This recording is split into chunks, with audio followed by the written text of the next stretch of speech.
great war has come to Westeros.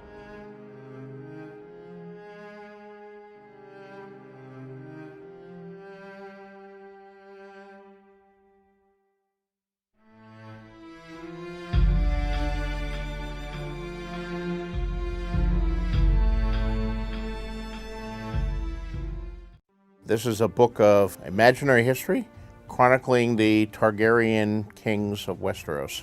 It provides a context and a background for everything that happens in a Song of Ice and Fire. And it's not actually written by me, it's written by Archmaester Gildane of the Citadel of Oldtown, who's a very distinguished scholar, but also a somewhat idiosyncratic and crotchety old man who has strong opinions on the historical figures he's writing about. So some of his views may creep into the text. I don't vouch for its authenticity.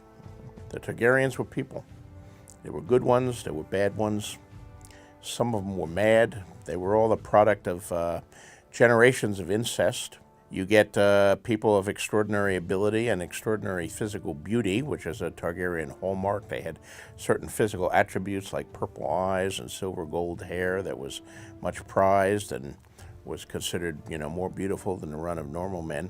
But you also get madmen, or people who are troubled in one way or another. They were not gods, they were people, but they were people with a very particular heritage and very particular abilities that could be both very good and very bad. Plus it has dragons. It has a lot of dragons, at least up through Aegon III.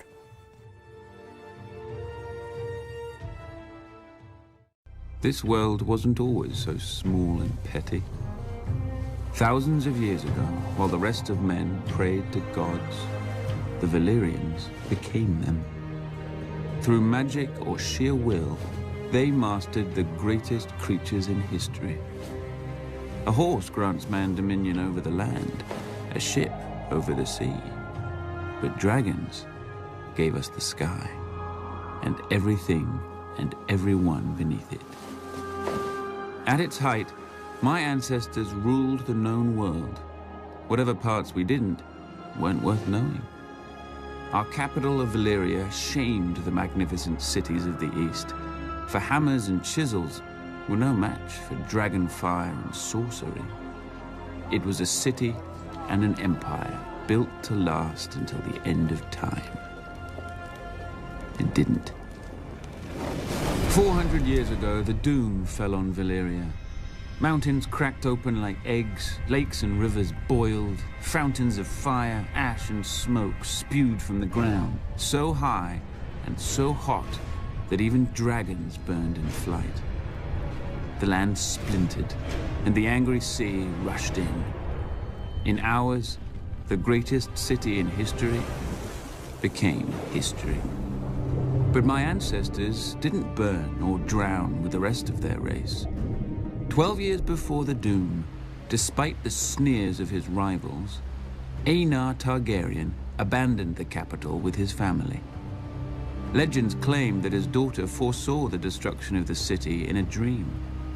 More likely, Aenar met with some mishap at court and chose exile over execution.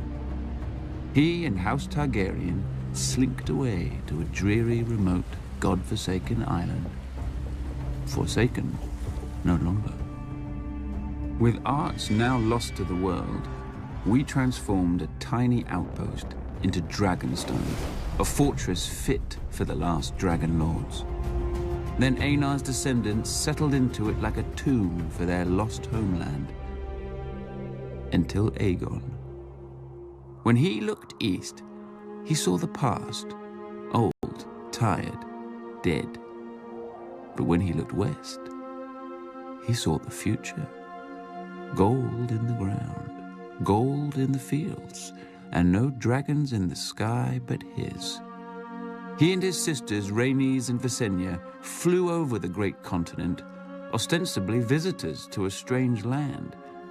But when Aegon returned, he ordered construction of a massive table carved in the shape of Westeros, with all the notable rivers and mountains that they had seen. A personal map of the Seven Kingdoms, then ruled by 7 squabbling families. House Durrandon held the Stormlands from their seat at Storm's End, due south of Dragonstone. House Horror of the Iron Islands had also conquered and enslaved the Riverlands and ruled them from Harrenhal, a monstrous castle rising on the shore of the God's Eye. House Stark held the frozen wasteland of the north, the oldest, largest, and emptiest of the kingdoms. House Lannister held the Westerlands, the wealthiest kingdom, thanks to their gold mines. House Gardner held the Reach, the second wealthiest kingdom, thanks to their crops. House Arryn held the Vale, or rather the Vale held them. The mountains were impassable except through the Bloody Gate, which had never been taken. House Martell held the deserts of Dorne, probably because no one else wanted them. Together, the Seven Kingdoms made Westeros, a realm that wasn't yet a realm, ruled by great families who didn't know what greatness was. Aegon would teach them.